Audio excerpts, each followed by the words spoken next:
Good afternoon, and thank you for joining the 2021 Hope for the Holidays webinar. We are so grateful that you have tuned in and are considering or are already committed to sharing words of hope this holiday season with families who are in immigration detention. My name is S.J. McDonald, and I am the Program Associate for Outreach here at LIRS. I'm happy to see that we have hundreds of attendees listening. I encourage you to share the recording of this webinar with others in your congregations and your other networks of people who share compassion for immigrants and refugees. The purpose of this webinar is to give an overview of the current state of immigration legislation in the US and provide resources for taking action. One of my very knowledgeable colleagues, Alicia, will report on the state of immigration. She will give current statistics and policy updates related to refugee admissions and migrant and asylum seekers. We will also be explaining the purpose of Hope for the Holidays, who benefits, how to participate, and we will take a moment to give thanks for the impact of last year's campaign. A couple of logistics before we get started. If you are having trouble hearing the audio from your computer, you can also dial in to the number you see on the screen and hear the audio through the phone. We are recording the webinar and will make it available to everyone who has registered. We have a question and answer segment toward the end of the webinar. You can ask questions using the Q&A function at any time during the webinar. When we get to the question and answer portion, we will go through similar questions and respond to them. If we happen to run out of time and don't get to your question, we will respond through email within 24 hours. I'll very briefly go over the agenda for today's webinar. Andrew will lead us in an opening prayer. Alicia will give current statistics and policy updates. Whitney will give the overview of Hope for the Holidays. Amilcar Valencia from El Refugio will share some stories of impact. Kendra will describe the process of getting involved. During the last 15 minutes of the webinar, we will respond to the questions that any of you have submitted via the Q&A feature at the bottom of your screen. We know that we gather in the love of God and by God's grace. I'm going to ask Mr. Andrew Steele, Vice President of Development and Outreach, to call us together with a word of prayer. Thank you, SJ, and I invite you all to pray with me. Good and gracious God, as we gather together, we give thanks to all those who are called to welcome the stranger and provide loving compassion through Hope for the Holidays. Soon, we will enter the Christmas and holiday season, a time of joy and thanksgiving for many. However, we know many children will be alone, away from their families, and perhaps scared, nervous, and unsure of what the next day will bring. Loving God, we ask for your blessings on those who are alone, especially the children. Bring comfort to their hearts and a sense of peace, knowing they are loved by you and by those who send them cards and gifts through Hope for the Holidays. As we continue to do your work, we ask for even more people and communities to engage in this holy work of welcome. Thank you for the awesome call to walk with those who have walked so far for a safer and better life. Let the people of God say, Amen.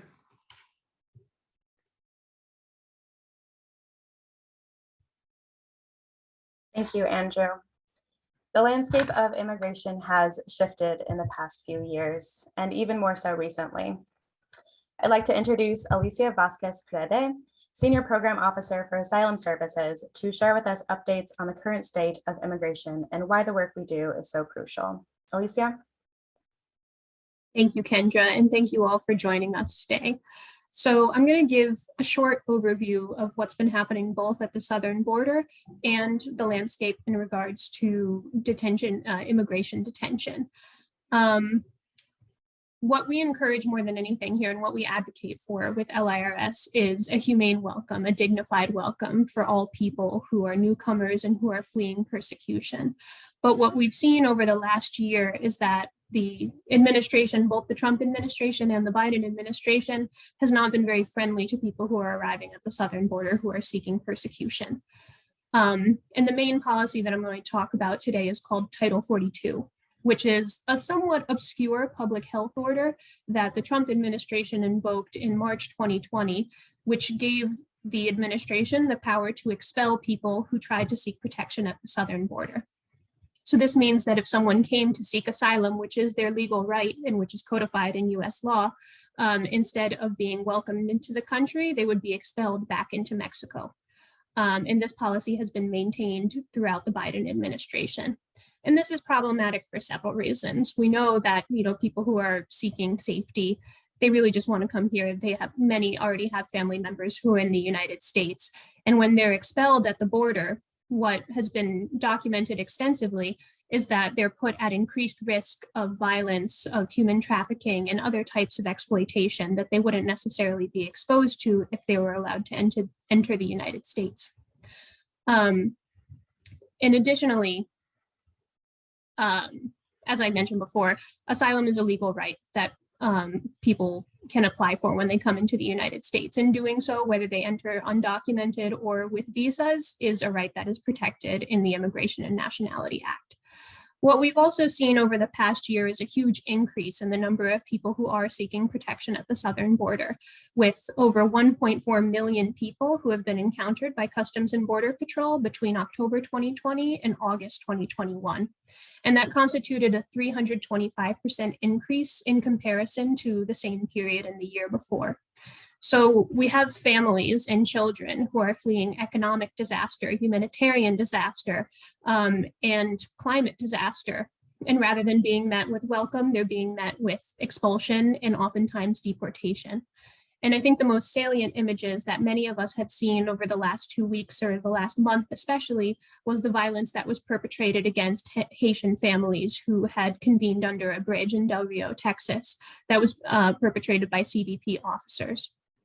And what we know now is that out of the 14,000 families with children who were under that bridge, there's an estimated 7,000 or more who have been sent back to Haiti, which is a country in turmoil, in over 50 deportation flights. Now, what's happening at the southern border is obviously upsetting, and it does have implications for the landscape of immigration detention, because after people are apprehended, oftentimes they end up being held in immigration detention for what could be days or what could be months. Next slide.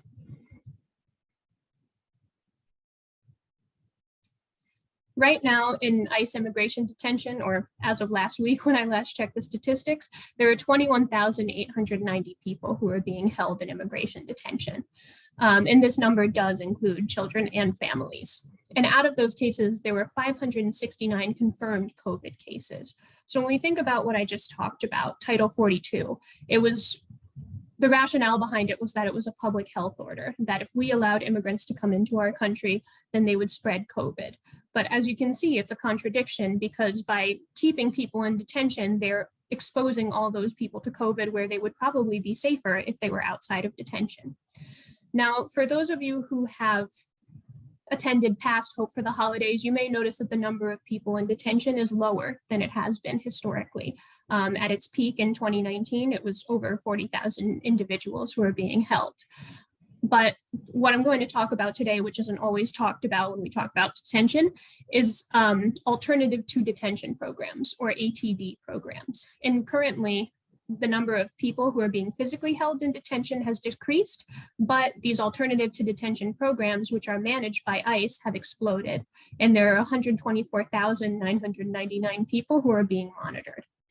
And while what we would advocate for as an organization like LIRS is for people to receive case management and meaningful access to legal representation and connections to community services, these ATD programs instead constantly surveil their clients through ankle shackles, through phone surveillance, and through robocalls. And these programs are extremely invasive in one's personal life. So that may mean unannounced home visits, unannounced visits to someone's job, an extreme focus on compliance and making sure that someone shows up for every check-in, with the extreme risk of deportation or being put back into detention if they miss any sort of appointment. This is not a system that we advocate for. It's inhumane, it's not dignified. And as I said, it doesn't respect people's fundamental right to privacy or their liberty of movement. So it's something that we want to keep an eye on in the next couple of years, because as the number of people in detention has gone down, the number of people who are in these surveillance programs has gone up. And although this paints a somewhat bleak picture of what the immigration landscape is right now, gatherings such as these really encourage us all to advocate. And a big part of Hope for the Holidays is how can we change this? What can we do to advocate for the kind of policies that we want to see? And you'll be getting more information about that today during the webinar. So thank you all. If you have any questions, I'm happy to answer them at the end of the webinar, but I'll hand it back to Kendra for now. Thank you, Alicia. It is so important in the work that we do to take time to learn why we do it. Last year's Hope for the Holidays received incredible support. I'd like to introduce Whitney Palmer Lopez, Program Manager for Outreach, to report on last year's campaign and share why we continue the program this year and for years to come. Whitney. Hi, everyone. Thank you so much for joining us here today to talk about Hope for the Holidays. I absolutely love this program, and I've had the immense pleasure of working with our amazing volunteers and partners through Hope for the Holidays for the last 6 years. Hope for the Holidays got its start as a small card writing project in 2014. Since then, we've seen the program grow by more than 400%. Though the program has grown significantly, the core has stayed the same: to share messages of hope. Through the cards our incredible volunteers write and the gifts that we are able to purchase through your generous donations, we have sent more than 50,000 cards over the last few years and purchased more than 5,200 gifts for kids to open on Christmas Day.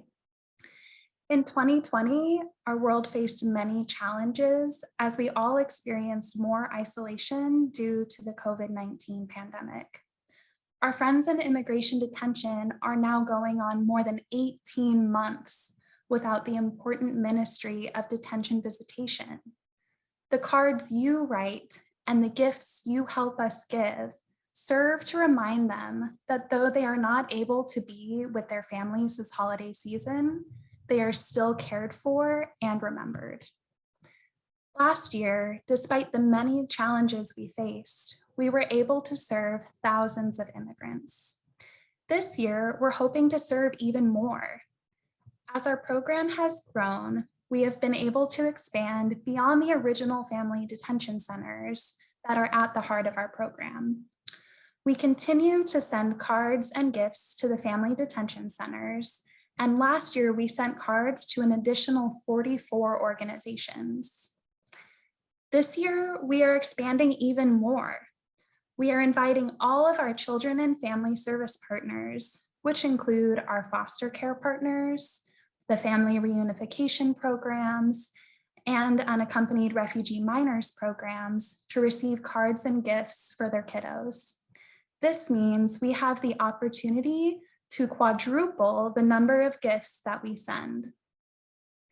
As our program continues to grow, your generosity becomes even more important.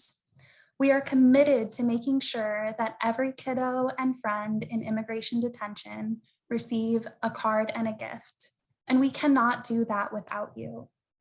Every card you write, every dollar you give, allows us to better serve our friends. So again, I want to thank you for being here with us today. We are so encouraged by every single one of you who has decided to come and learn more about Hope for the Holidays. And now I will pass things over to our incredible partner and our special guest, Amilcar Valencia, the Executive Director of El Refugio, which is an amazing organization serving immigrants and their families in Georgia. Thank you so much, Whitney. Thank you so much, LRS, for the opportunity to come to you and talk briefly about the work that we do here at El Refugio. El Refugio, the Refuge, is an organization that has been accompanying people who are detained to Stewart Detention Center here in Georgia. Stewart Detention Center is one of the largest detention centers here in the state of Georgia. It's actually the largest in the Southeast. And our organization has been accompanying people, accompanying families, welcoming people into our hospitality house since 2010.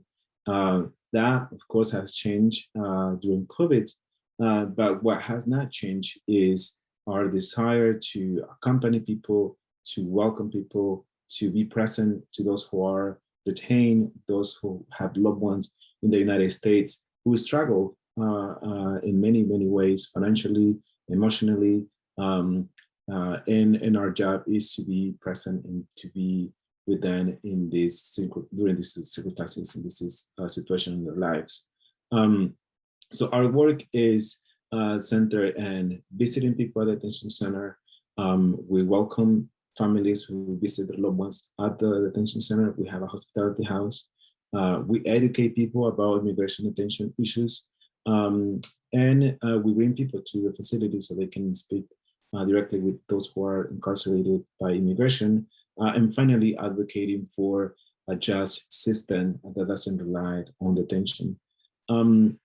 As I mentioned, this year has been difficult for many, many levels, for many of you and many of us who do this work. But it's still, in the midst of this pandemic, we have been able to be present and accompany those who need our support. During this pandemic, we not only extended our ability to send letters to people who are detained and even their families, but we also started doing the gifts. And then our campaign is called Brighter Holidays, an opportunity to bring a moment of joy to people, to families, to kids. And a letter does that for those who are detained. Commissary support is something that we do, and we're committed to continue to do that for those who are detained. Supporting families in many other capacities is what we've been doing the last last 2 years. But I will say the most important thing about the work that we all do is that the time that takes you to write a letter, 10, 15 minutes, a card to a family who has immigrant family and a refugee family, or someone in detention, it really brightens then their day, and these holidays is so important.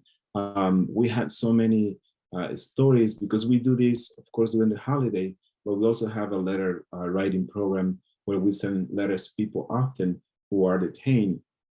And through these experiences, we learn how incredible it is for them, how important it is for them to feel validated, feel that they're important, that they're not alone, that they're heard, that there are people in the outside, even though they are going through this system that is inhumane and is unnecessary.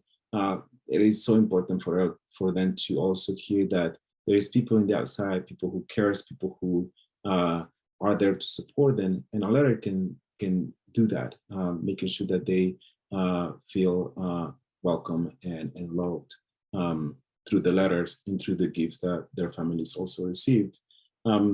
I just want to share just a quick story from some of those people that we've been accompanied throughout the years. And this is how the importance of accompaniment is key in the work that we do.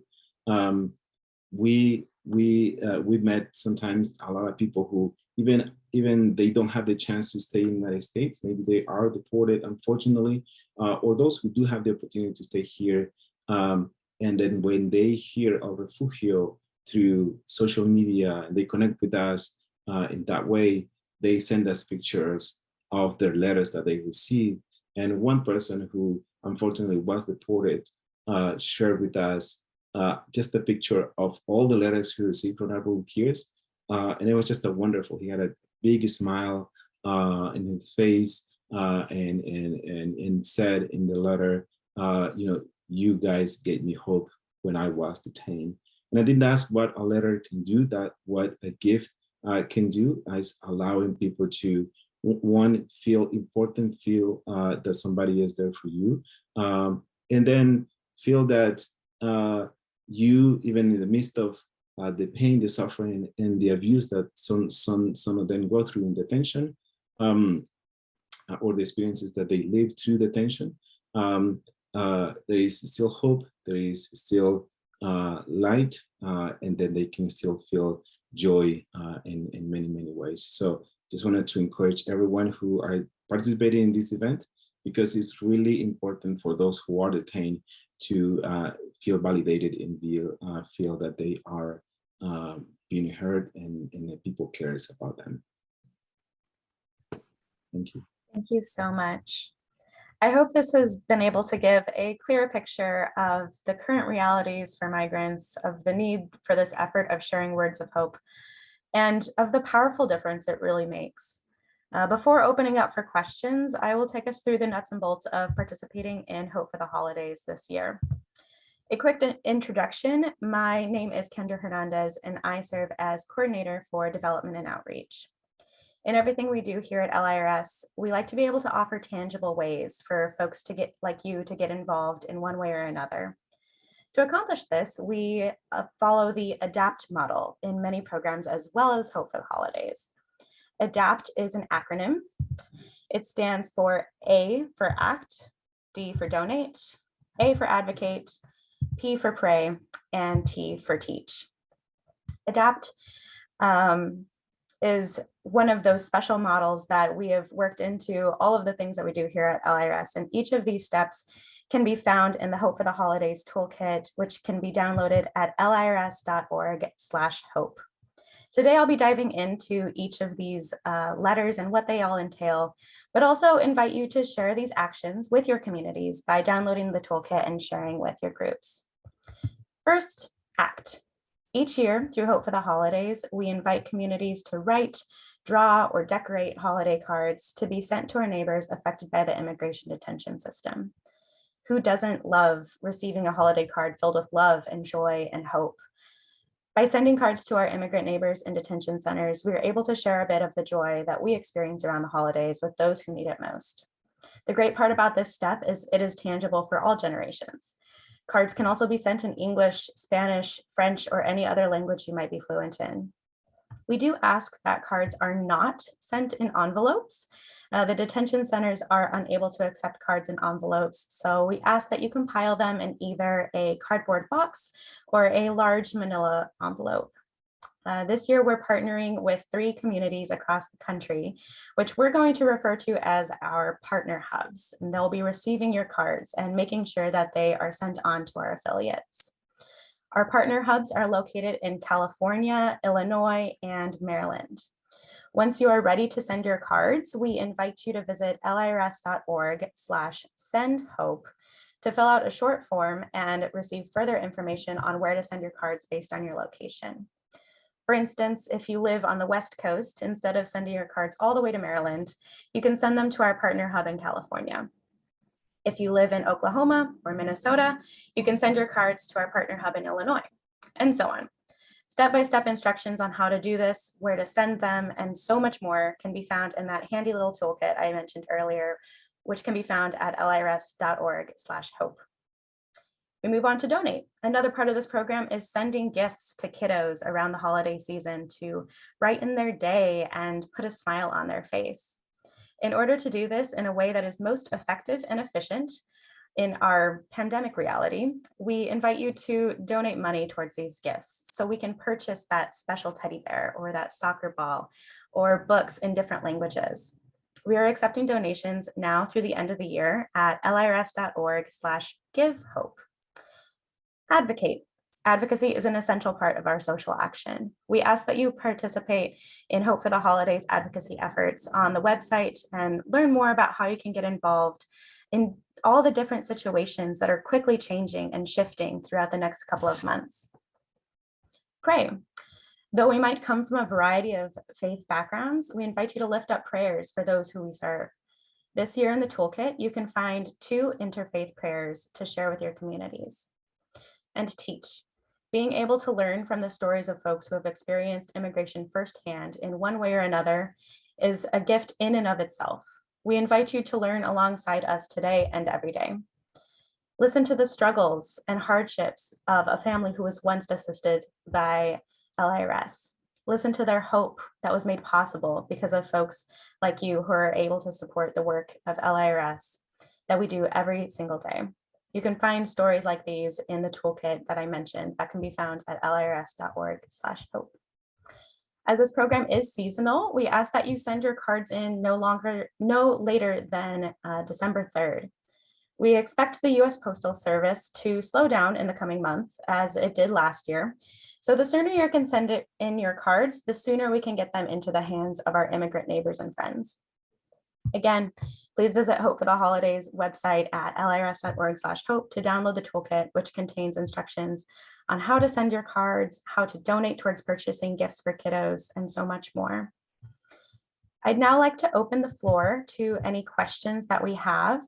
You can type your question into the Q&A function at the bottom of your screen, and SJ is going to be reading your questions aloud. If we don't get to your question today, we will respond through email within 24 hours. So SJ, would you like to take it away? Yes, thank you, Kendra.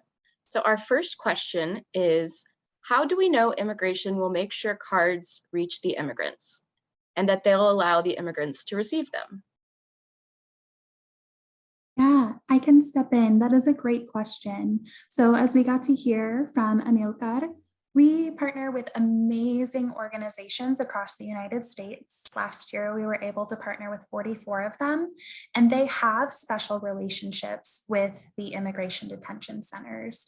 Oftentimes, this is through an existing ministry like Detention Visitation, safe houses for people who are coming out of immigration detention and need a temporary 2 or 3 days just to get their feet under them before they go on to their next location. Our Pen Pal program that we help run. So we work with our partners to deliver the cards to immigration detention. And then there are some ways where we are able to work directly with the detention centers, like we do for the family detention centers.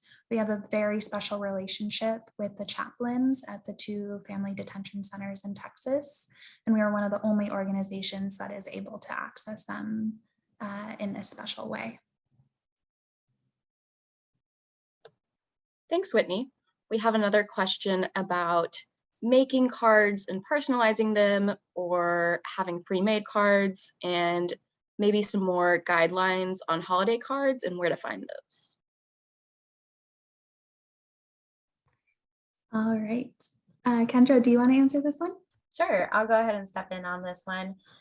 So we accept cards of all varieties. And so there are cards that are purchased at the store and signed with a note of hope and warmth and joy, as well as maybe a Bible verse or a special poem or a special message of hope for our folks in the immigration detention centers. We also invite you to create your own cards. Like I mentioned earlier, this is a activity that is great for all generations. And so get your groups together and maybe make some homemade cards. We do ask that there aren't any choking hazards on these cards. So no pom-poms or loose jewels or beads or things like that. Glitter is acceptable, but make sure that it is a normal amount of glitter on the cards. We love to have glitter as a sign of joy around the holidays, but too much glitter gets into our carpets and into everything that we own. So yeah, again, make sure that you don't put them in any envelopes. This is very crucial so that our partners at the detention centers can accept these cards. Yeah. Awesome, thank you. We also have a few questions about faith and whether our immigrant friends who are not of faith will be able to receive cards and what that should look like. Yes, that is a great question. So We want to make sure that we have cards for every holiday during this season. And so we do definitely encourage you that if you are not someone who celebrates Christmas, or even if you are someone who celebrates Christmas, that you write cards to celebrate your own holidays.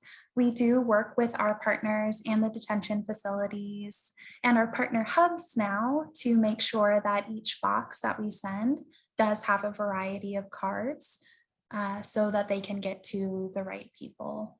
So we do accept cards that are not faith-based, that are not Christmas-based. Last year we had some Hanukkah cards that we were able to send out. And we also just want to make sure that we have cards that express good wishes, reminding people that they are not forgotten. And so we can take anything and we'll definitely make sure that they get to the right spot. Thank you, Whitney. We have another question about if people can send a gift or we would prefer money, and also whether people can send gift cards. Thank you so much for this question. Right now, we are still living in a pandemic reality, and so accepting in-kind donations such as gifts, toys, books is a little more difficult just on the health side. So with that being said, we do try to lean more towards donating money so that we can purchase brand new toys to then be sent directly to the kiddos that are going to be receiving them. When it comes to gift cards, those are helpful in different ways. And so they wouldn't be necessarily helpful for Hope for the Holidays. However, we have tons of affiliates around the country that are accepting gift cards to then assist our other neighbors that are in need. Yeah, I'll also just add, Kendra, that was a great answer. One of the challenges with getting gifts specifically for the family detention centers is there are very, very, very strict rules on what gifts we are allowed to have. So we can't have anything soft because it can't be sanitized. So we have to really think creatively about, what do I get a 2-year-old for this holiday season? One of our detention facilities actually only allows us to purchase books. So we're not even allowed to get any toys at all. And if you've ever bought books for like a 15, 16, 17-year-old, they're a lot more expensive than the books that we would get for a toddler. So it is really, really essential that all of the donations that are to be used for Hope for the Holidays are given monetarily. But as Kendra mentioned, there are other ways to give, especially by connecting with your local partner. Thanks, Whitney. We have another question about how to address the cards. Do we say dear friend or something like that? And then how should we sign them? Yeah, great question. So we do have some samples in the toolkit. So when you download the toolkit, you'll be able to see some of the messages. We have them in both English and Spanish. And we usually do say dear friend. There are ways, if you're familiar with Spanish, to do like the little @ sign, which usually is gender neutral, or an X, because we aren't able to ensure necessarily who's getting what cards. But we usually say dear friend. And then if you feel comfortable, we absolutely invite you to share your name. We do request that it is just first name and that there isn't any additional identifying information. But it's nice to say, yeah, this is from Whitney in Baltimore, so they know where the card has come from. But we don't usually include last names and really do discourage any phone numbers, emails, addresses. If you are interested in doing a more personal get to know long-term relationship with an immigrant in detention, we do have our Pen Pal program, but that's separate from Hope for the Holidays. Thank you, Whitney. We also have a question about how to get involved in ways other than Hope for the Holidays, maybe with Afghan friends or other refugees. Yeah, I can also take that question. So we do have a ton of programs that are happening right now here at LIRS. Hope for the Holidays is our migrant and children serving program that we do every year. But right now we are also really looking for people to volunteer with their local resettlement agencies, to engage in co-sponsorship where you can do a long-term sustained engagement in volunteering with a refugee family. There are specific needs that our new Afghan neighbors have. This is a great thing if you are interested in donating gift cards that can go to our local resettlement agencies to help make sure that our new Afghan neighbors have everything they need. So there are a lot of ways to get involved right now. All of that information can be found on our website at lirs.org. And the best thing you can do is fill out our volunteer form. We have a great volunteer form that will help you connect to your local agency and find out all the ways that you can support. Or if you're not super close to a local resettlement agency, we still have other ways that you can help support our clients. Awesome. Thank you again, Whitney. We have another question asking how many cards people should be sending. Yeah, so I can step in on this one. Around the holidays, as we're all receiving our own Christmas or holiday cards in the mail, I know, at least for me, I don't receive just one in the mail. And so we want to also share that joy with our neighbors in the detention centers. We would like for them to be able to receive anywhere from 3 to 5 to even 10 cards per person. And so feel free to send as many as possible. When you are sending your cards, we do ask that you fill out our form online at lirs.org/sendhope, where you can fill out a form marking how many cards you're sending, whether it be 30, 100, 300, 1,000, however many cards you would like to give. And then you will also be given information on the next page saying with addresses on where you can send these to. Those are the addresses for our partner hubs. That information will also be sent to you in an email so that you can send those cards to the correct location based on where you are located. Yeah. Whitney, do you have anything else to add to that? Yeah, in years past, we've received boxes of hundreds, sometimes thousands of cards that are beautiful and spectacular. And then we've also received one simple card in a regular envelope, and it had just as much meaning. So if you want to sit down with your family or some close friends or your bowling league, we would love for you to make an event out of this. But if it's also something that you just really feel like, I want to write one card and make a difference that way, it absolutely still sends that message of hope.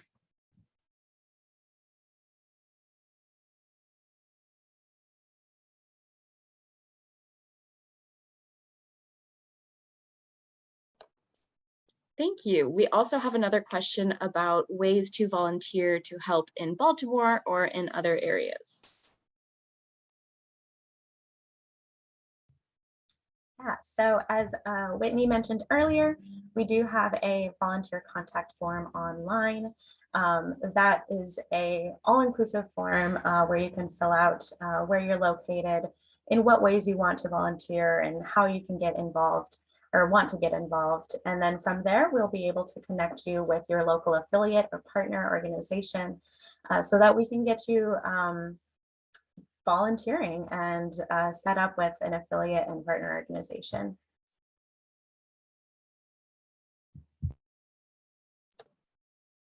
Thank you for that answer. And one final question, how many families in detention does LIRS support, and which detention centers do we support? Yeah, so that is a really, really great question. Through Hope for the Holidays, we work with 2 family detention centers. There used to be 3, but one of them is now only serving adults. And so we, in years past, have served about 1,500 families in the family detention center through Hope for the Holidays. As Alicia had mentioned earlier, last year the numbers were a little bit lower because of COVID and the impacts of Title 42. So last year we served about 530 families. Through Hope for the Holidays, we are able to make sure that every single family in family detention receives a gift and cards. So we are very happy and encouraged to be able to continue to provide that level of support. There are a lot of immigration detention centers all over the United States. And as I had mentioned before, we served about 45 of them, making sure that we were able to get cards enough to make sure that everybody who was in those facilities received cards. So it is dependent on the population, how many people are in detention, as well as the partners that we're able to work with.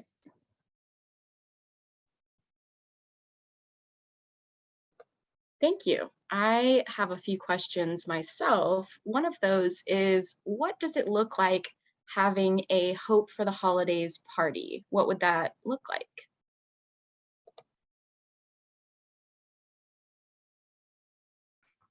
Okay, I'll jump in. I love Hope for the Holidays. I've been able to do a couple of Hope for the Holidays parties for the last few years. And one of my favorite things to do is to get our LIRS staff involved. So before COVID, we would do staff parties. And even through this, I've been able to get some of my bubble involved. So it depends kind of on how creative you want to get, but I like to do some of the scrapbooked cards. As you can see on the picture, we do sometimes get printed out hand colored cards or cards with stickers on them. So it really is just making sure that you have some cards, some pens, markers, inviting some of your close friends. I like to have a very specially curated Christmas list of music. So we are actually working on a Spotify playlist that is going to be really fun, and we'll post that to our website once we have it up. So you can check that out coming soon. But yeah, it really is just a time to bring people together to talk a little bit. There are some great talking points in the toolkit. As Kendra had mentioned, through our ADAPT model, we have the teach section that has some really good talking points about why we're doing this, who is being served. There's a story in there. You can really use the toolkit to help facilitate that party. Cookies is always great. Hot cocoa is always fun. Having an ugly Christmas sweater contest. I don't know. Those are just things that I like to do for mine. But there are a lot of really good ways. And it can also be really informal too. Just getting your family together around dinner and having a conversation about what's happening and why we're doing this. So you can get as creative as you would like. But I think the more decorations and Christmas themed desserts, the better. Yeah, and I'll also hop in here. I know Whitney mentioned a lot of ways that we can organize get-togethers with our friends and families, but I'll also welcome you to get together with your congregations, with your yoga studio, with your bowling league, and really just think outside the box. I know there's a lot of folks that are interested in getting involved in the work of LIRS. And I think this is a really wonderful way to welcome people in, to get them involved, having a hands-on activity, and really just get in the holiday spirit. Thank you, Kendra. Another question I have is, if I were only speaking Spanish, would I be able to read the toolkit, or is the toolkit just available in English? That is a wonderful question, SJ. So this year, for the first year, we are offering our toolkit in Spanish.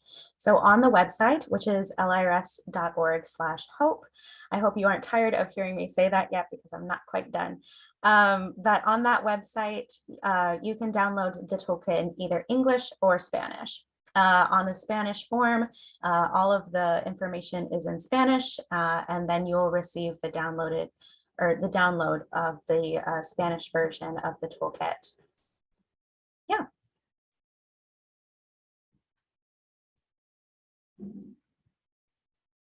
Are there any other questions today, SJ? I think that is all today. Thank you so much. Wonderful. Well, folks, if you have any other questions about Hope for the Holidays, please feel free to reach out to me. My contact information is on the screen. And if you have any other general inquiries about LIRS, about how to get involved, about how to volunteer, please contact our outreach inbox at outreach@lirs.org, and we will get back to you as quickly as possible.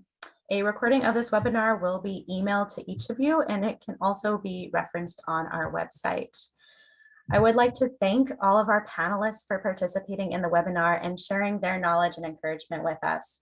Thank you to all of our attendees for joining and for the work that you're doing in your communities to support immigrants and refugees. Go in peace and happy holidays.